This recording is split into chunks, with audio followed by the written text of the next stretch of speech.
Hi, and welcome to Beliefs in the Borderland. I'm Bob Warwick. We are going to be exploring a number of the religions that exist and are active in the El Paso area. I was fascinated with all the religions that have been able to establish themselves here and which benefit our community in any number of ways. Of course, any program that discusses religion will have to at least contain a brief explanation of that religion's basic tenets. But what we will really be concentrating on are the cultural aspects of these religions, how they have integrated themselves into our community, and how we can learn about these different religions while maintaining our own individual beliefs.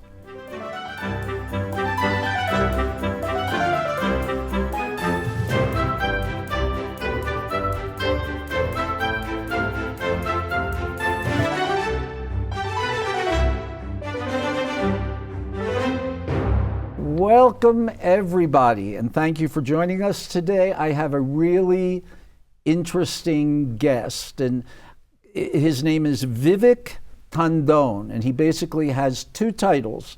We'll call it his secular title is he's a professor of civil engineering at UTEP, and he is also the chairperson of the Southwest Hindu Society, and that's primarily what we're going to talk about today, the Hindu community in El Paso and some of their beliefs and how the people got here and the worldwide situation with how many Hindus there are in the world. You're going to be absolutely astounded. So anyway, let me talk to Vivek Tandon. How are you today? I'm doing all right. How Good. about you? I'm well. I tend to always be well. But so tell us a little bit about yourself. Like, where were you born? Okay.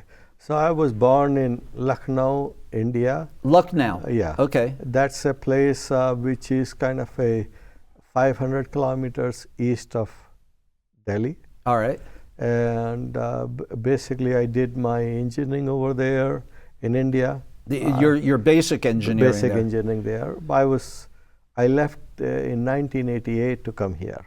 Okay. And did you come right to El Paso? Yes, I came to El Paso. My uncle used to come here, and he used to work with one of the professor in chemistry department. And so basically I wanted to come, and he said, well, I can get you admission here. So I did my master's here, and then I went to Penn State to do my Ph.D. Oh. And then I came back here. I did not like the cold weather in Pennsylvania. I don't blame you. I'm from back east. I don't like the cold weather either. I remember the month I left the East Coast to come out here, it was May and it was snowing. So I thought, never again. How long have you been in the U.S.? So basically it's more than 30 years right now. 30 plus, you can say 88 I came in, so that's 12 and 24. That is like 36 years. Roughly. Okay. So let's forget Pennsylvania. Yeah. Let's talk about you here. What kind of culture shock was it for you when you got here? When I came here, I guess the way it was, coming back from India, much of the information, this is before internet. Right.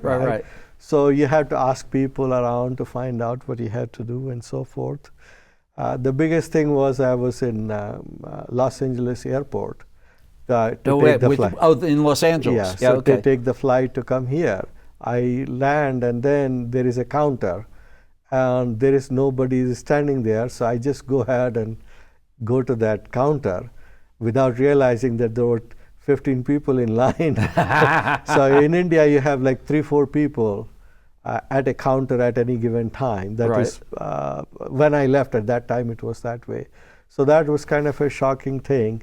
The other thing was people say, hello and sorry and thank you for every little things, which was not very common. In India? In India. Yeah. Or like standing up when your professor shows up. In India, we are supposed to stand up as a respect. Right. It doesn't happen Here it does not happen.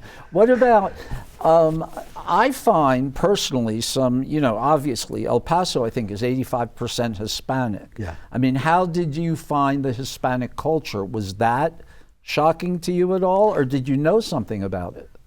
No, I did not know about it. But the way it is they are family oriented. Right. And that is what I have grown up with. We used to have joint families. And my dad, when he left my grandfather's house, he was not very happy. He wanted to make sure that my father stays with him. Right. So basically, I'm familiar with that kind of situation. The language is different, but they are friendly people. Basically, when I went to Pennsylvania, that's where I found out that everybody smiles and talks to you, but they are not that much friendly as compared to here. Oh, people here just welcome you with open arms. Yeah. But you brought something up, and I was going to ask you about it later, but I'll ask you now. Your English is terrific. Do you learn English in India growing up? Yeah, the way it is we have schools. Most of the prominent schools when I was growing up were Catholic schools. Right. Because of Britishers over there. So they teach you English. But wait, you were not there during the Raj, were you? No, I wasn't there. So this is just the British influence? Yeah. Okay. So they had left over there, but the books were in English. There were no effort placed initially to translate them in Hindi and so forth. Plus, you have so many different languages. So in order to study engineering or anything like that, you have to follow through. With English. With English. And that's another thing I think you can see all these notes that I have here, yeah. And I did a little bit of research on it, but it becomes a little bit overwhelming when just the point of, well, I'll ask you right now, how many Hindus are in the world, do you think? I guess the way it is you have more than 1 billion. 1.2 billion. Yeah. I mean, that, and we would never, ever think of that figure here. It's just amazing. But speaking of the 1.2 billion, just before you had mentioned something about you have a lot of languages there. Yes. Talk to us a little bit about that. So basically we have many dialects. That's kind of, I don't remember how many, but we go for 16 official languages. 16 official languages. Yes. So you go to eastern part, there is a different language. You go to northern part, way up north is different. You go to south, you have different languages. So the way it is that most of the interaction with the people has been in English. Very interesting. So when I come here, we have people from Kerala, we have people from Tamil Nadu. They speak different language than I do. So majority of the time we have to speak in English. But when you say you have people, I'm assuming when, in your temple, for example, you have people from all different states of India, Kerala, and I think you said Tamil? Tamil Nadu, we have Andhra, Telangana, we have from Uttar Pradesh, which I am from. These are the states? Yeah. And yours is, you said Uttar Pradesh? Yes. Okay. So that's where we had, that's where Hindi is more prominent. Now it is changing a little bit because what happened is that we have movies, we call it, basically much of the movies are made in Mumbai, which used to be Bombay. Right. And so it is called Bollywood. I love Bollywood. So basically those movies, people have learned more Hindi than 30, 40 years ago. Right. So there is a more trend of acceptance of Hindi as a common language. And I mean, India, Mumbai, I mean, has a huge movie industry. I mean, these are now becoming international stars. Yes. And I happen to really enjoy the singing and the dancing. And recently, I don't know if you ever watch Netflix, but there have been 2 or 3 Indian movies on Netflix that, you know, are ranked number 1 or number 2. Very, very interesting stuff.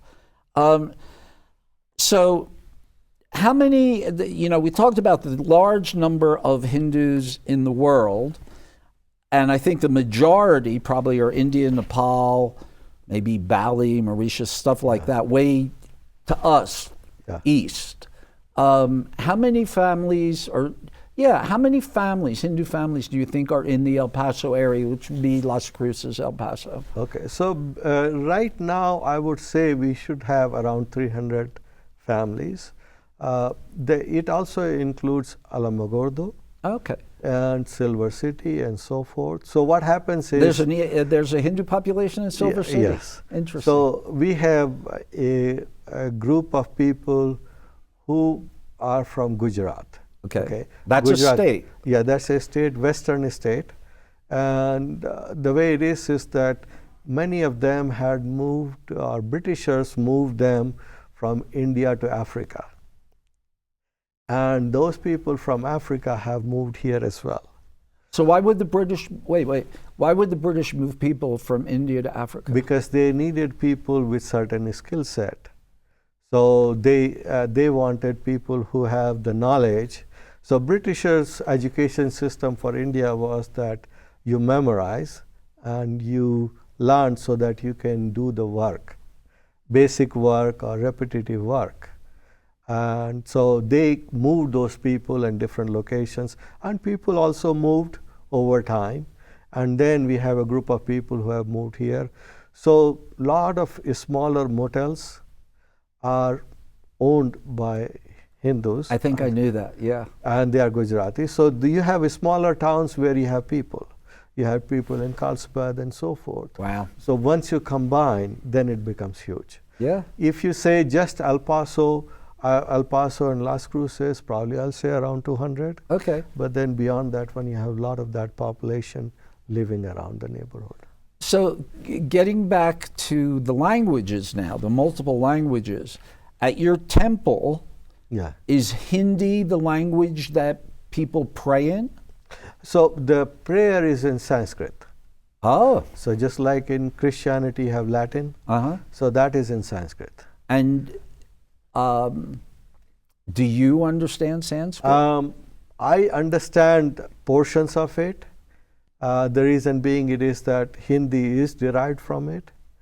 So many people are able to understand it because they have transliteration, meaning, you have words and that are created, written in English. Sure. So you can read and follow if you don't know the Sanskrit. Right, yeah.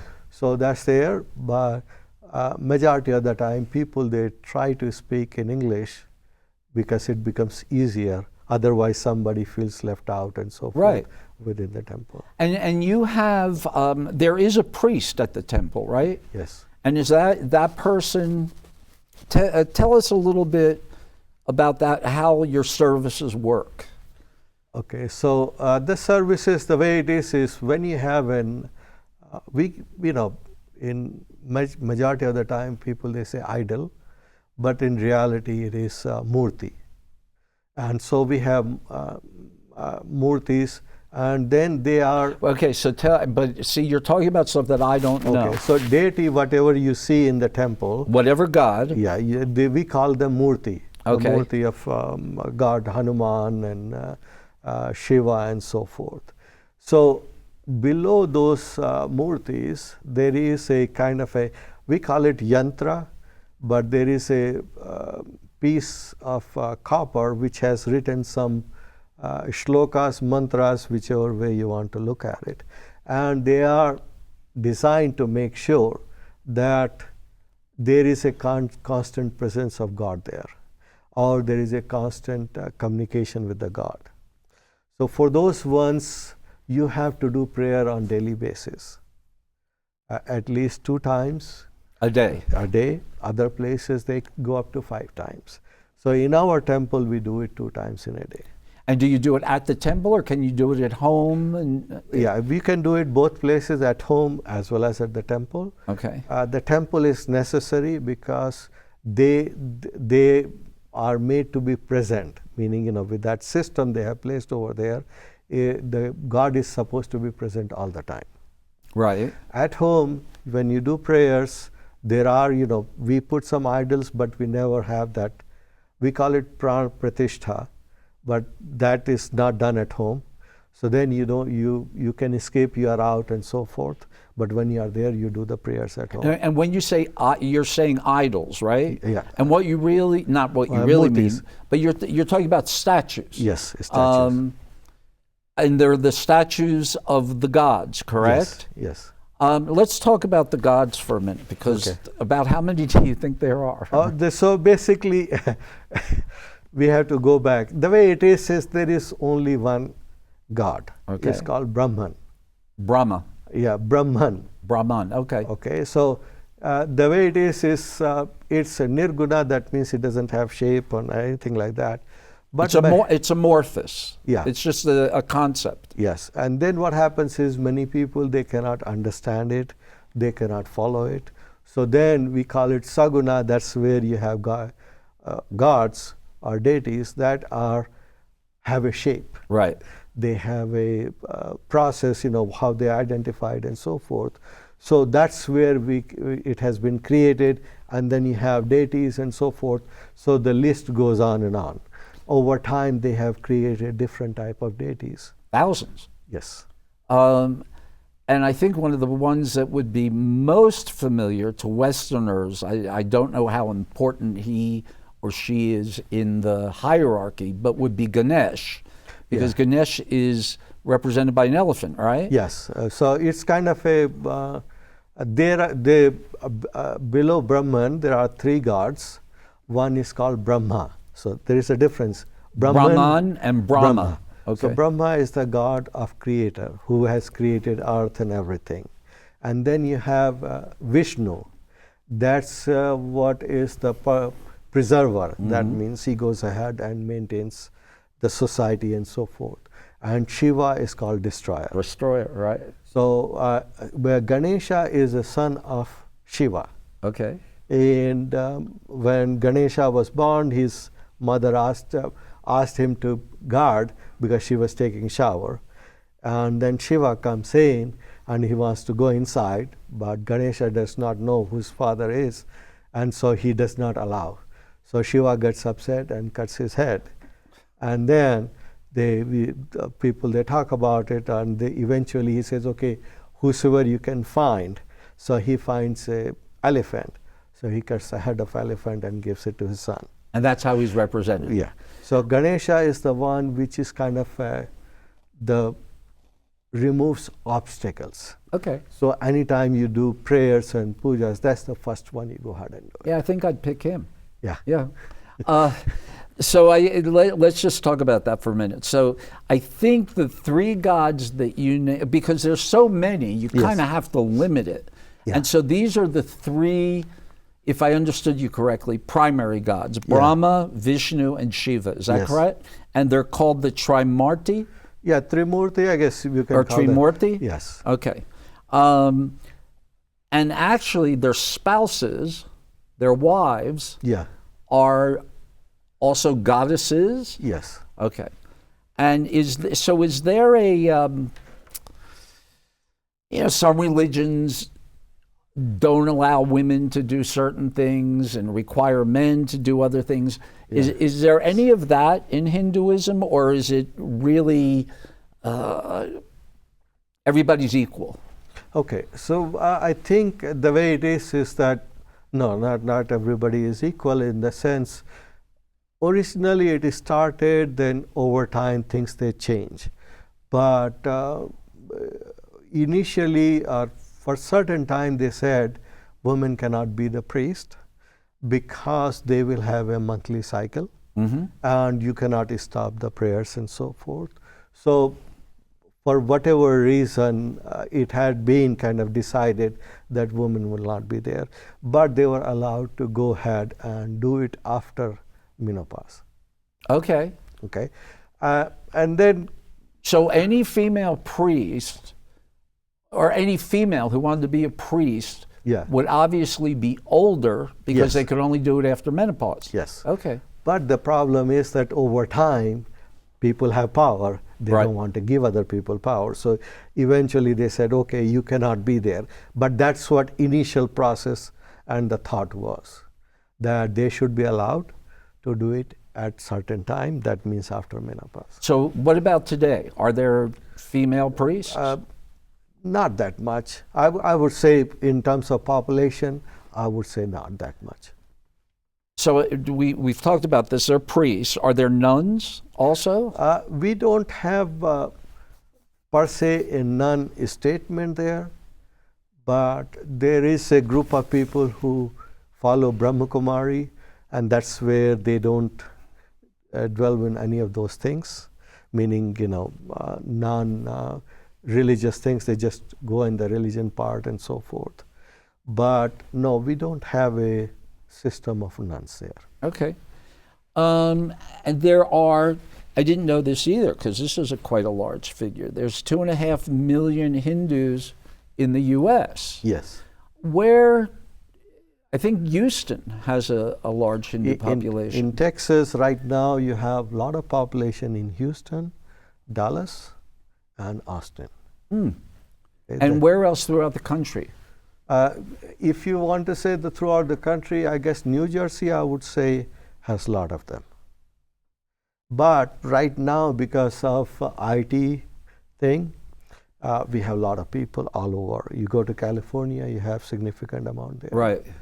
You go to Seattle, you have it there. So all over, I think the migration expedited after before 2000. You remember Y2K thing? So at that time, they had a lot of Indian IT people coming in here. Right. And then they realized that we can go ahead and harvest or use that workforce for IT things. So you have a lot of them here. So how, give us, if you know it, a little bit of the history of how Hindus wound up in El Paso. So Hindus, there was, I think, before 60s, I think US used to allow Sikh people to come in the US. When you say Sikh, you're talking about the Sikhs? Yeah, Sikhs. And so they had, those ones, I would say the first ones. And again, Sikh will say they are not Hindus, they're separate. So they had came in, and they, since I think they started. Wait, just start for the audience, the people listening to us. The Sikhs are the ones who have the turbans? Turbans, yes. Okay. So they had came in, and then they were forming unions and so forth, which US government did not like. Right. So then they stopped. So they started moving to El Paso because the southern part here, because it looks better in the same weather conditions and so forth. And they have, in El Paso, you had a lot of those people who stayed here and did the farming.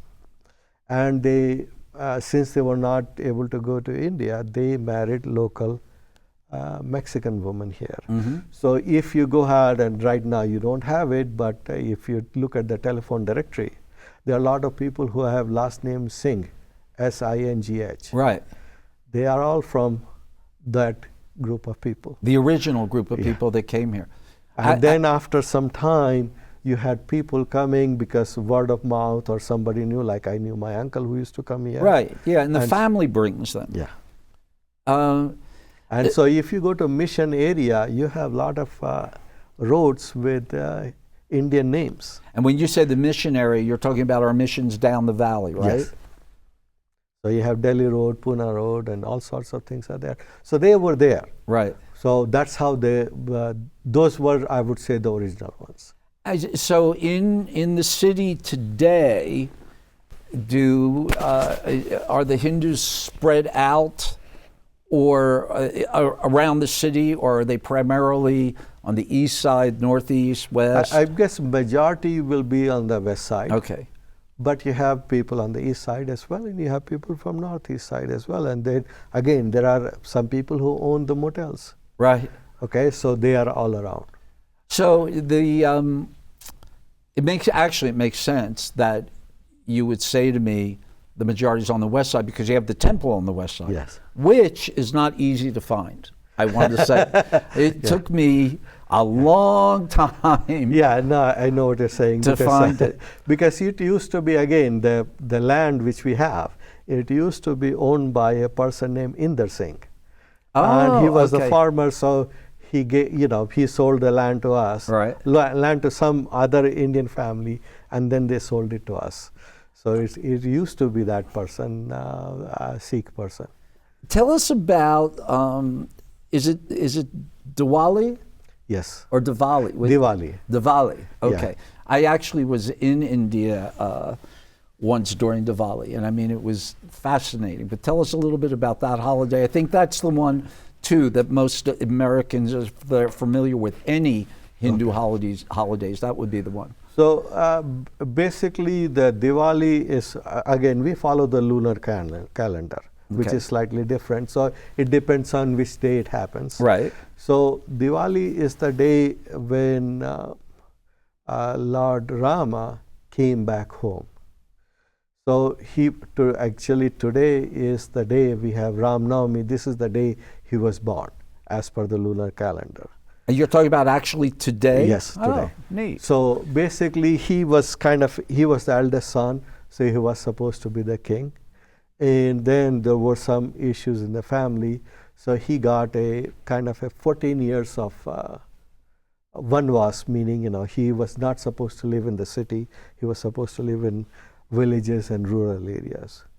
So he was traveling, and then he was in southern part of India, and his wife was kidnapped by Ravan. He was in Sri Lanka. Sri Lanka, Yeah. okay. So then he goes ahead and fights and kills Ravana, and then he comes back.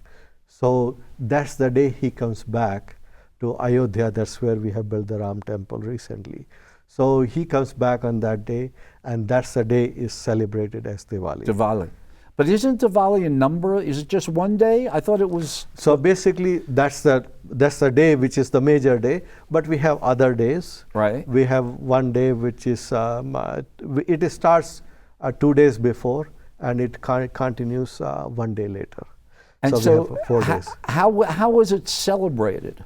So basically, celebration again. The Diwali day happens to be the day where it is kind of a no moon day. What we call it? The new moon, yeah. No, there is no moon on that day. You have a day where moon doesn't. Yes. Okay. Okay. All right. So it is just before new moon, right? Right. So it happens on that day. So that's where we.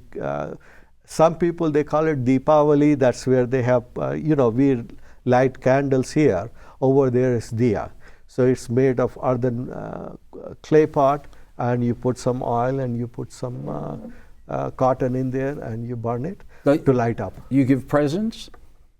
Yes, we give presents, and we kind of share. It's some people they call it as a new day for them, meaning New Year. Right. Yeah. And so basically they start celebrating. Yes, there is a big celebration all over the country. And remember, we were talking about the Ganges, which is the major and that's considered a holy river in India. Yes. Is that right? Yes. And I had said to you, what comes to my mind when I think of the Ganges are the pictures of just masses of people on the banks and walking down the steps to get into the water. Do you do that on Diwali? No, it is for. There are different days to be done, but the way it is if you get the water from the top of the mountain area, now you have some pollution, so it's difficult. That water remains good. It doesn't spoil over time. Okay. And so it is considered to be coming from the gods. From the gods it comes to Shiva's head, and then it falls down, and then it flows through.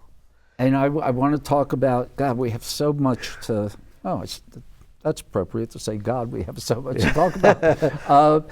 There is so much to talk about. I want to... So just before I give, basically Ganges, there is a special day, it's called Kumbh Mela, and it happens every 12 years based on the Jupiter cycle. Based on the Jupiter cycle? Yeah, Jupiter is 12 years. Interesting. Yeah, so it goes around and comes back after 12 years. Tell me about, because people think, and you explain this to me, the cow is not sacred. But you respect it because Hindus are primarily vegetarians. Is that right? I guess yes, I would say it is a little bit different in the sense because what happened is just like, you see here, people are becoming vegan. Vegan, yeah. Right? And the reason being it is that over time we find out that meat is not good for your body for long life. And so in India, I'm not going to say that they were never eating meat. There was a time where they used to, but over time when they found out it is not good, so they started becoming vegetarian. Now it is a mixture because some people who want to be modern and they say, okay, I'm going to eat protein because that's how I'm going to survive. And so we have meat over there. In terms of cow, the cow is kind of assumed to be a mother because you get the milk from your mother or from the cow. So the cow milk, we also have in South Asia, you have something called water buffalo. Yeah. Okay. So water buffalo milk is a little bit harder to digest. Okay. So for the kids, especially very young kids, it is preferable to have milk from the cow. So then you have to go ahead and assume to be a mother, and that's where it's kind of has been in the system, and we pray to the cow as well. So it has been a system for a long time to make them as a special person. I'd like to kind of end on this. What is the holy book of Hinduism? Okay, so holy book, there are many books over there, but most of the Western countries are familiar with Bhagavad Gita. Right. So that was, the Bhagavad Gita was kind of, as per the original statement, it was when Mahabharat, that was one of the war, which was supposed to be taken place between two people of the same family, cousins. Right. And Arjuna is the main warrior from one family, and he says that I don't want to fight and kill my uncle and so forth. So that's where Lord Vishnu, he was in the form of Krishna there, and Krishna went ahead and gave him the religious sermon, if you want to call it. Right. And he went ahead and talked about many different aspects. And that's what is kind of you can say it is a summary of religion. Hinduism. All right, we're going to have to wrap this up, but I really do want you to come back. I mean, we haven't touched on so many things. I think people would be interested in learning about the caste system and is it still there and what exactly is a guru.